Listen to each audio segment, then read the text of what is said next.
So anyway, where was I?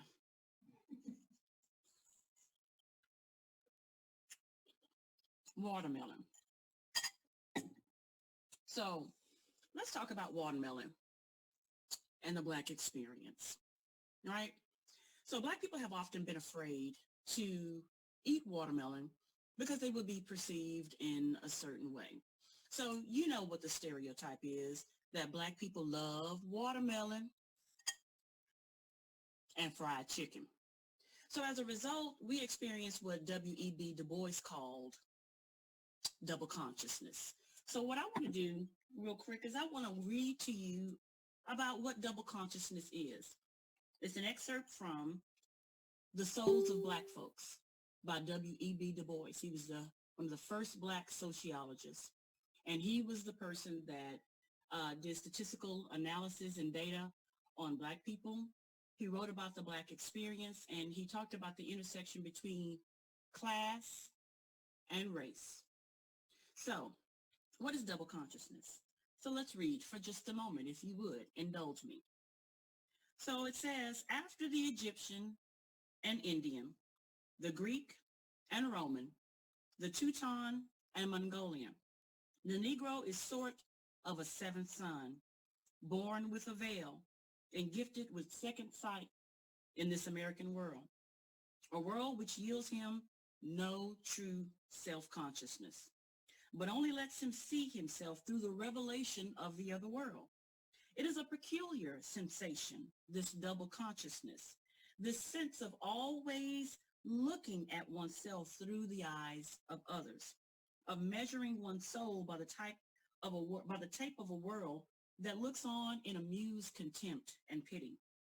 One ever feels his two-ness, an American, a Negro, two souls, two thoughts, two unreconciled strivings, two warring ideals in one dark body, whose dogged strength alone keeps it from being torn asunder. The history of the American Negro is the history of this strife, this longing to attain self-consciousness, manhood, to emerge his double self into a better and truer self. In this merging, he wishes neither of the older selves to be lost. He would not Africanize Africa, for America has too much to teach the world and Africa. He would not bleach his Negro soul in a flood of white Americanism, for he knows that Negro blood has a message for the world.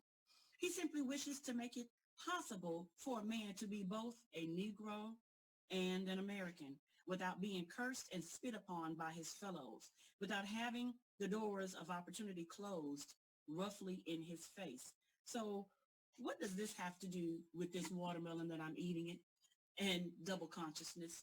Well, when Black people are afraid of reinforcing stereotypes, we experience something called stereotype threat. And so stereotype threat occurs when a person is worried about behaving in a way that confirms negative stereotypes about members of their group, right? So this can add stress and end up impacting how they perform in particular situations. So you may not go to a corporate event or go into an event where there are different kinds of people and eat the fried chicken for fear of being considered a stereotype. So sometimes people avoid eating watermelon and fried chicken. Black people, you avoid it because you don't want to experience the stereotype. But today I'm going to eat this watermelon in front of my whole family, my Black family, my white family, my Native American family, my Latino family, my Asian family, my Indian family. I'm going to share this beautiful blessing in this bowl with you because of two reasons. One, because of the historical and cultural value of the African American community and its ties to Juneteenth as one of the traditional foods that we eat. The red color of the fruit and other foods that we eat commemorate the blood shed by our ancestors and their perseverance. It even goes all the way to the ancestral practice of the shedding of blood by animals as a sacrifice to God, which seems to have biblical connections to feasts and holidays. Interesting. On the Day of Atonement. Watermelon is a plant species, a vine-like flowering plant originally domesticated in West Africa. Did you know that? I don't want to do a President Trump thing. When he says, did you know that? That means I didn't know that. I just learned that. It is a highly cultivated fruit worldwide, having more than 1,000 varieties. There is evidence from seeds in Pharaoh's tombs of watermelon cultivation in ancient Egypt. Watermelon is grown in favorable climates and is to tropical and temperate regions in the world. So this sweet, juicy flesh is deeply red to pink and has many black seeds. Also, the other reason why I'm eating this watermelon is because of the numerous health benefits of eating watermelon, which is full of antioxidants.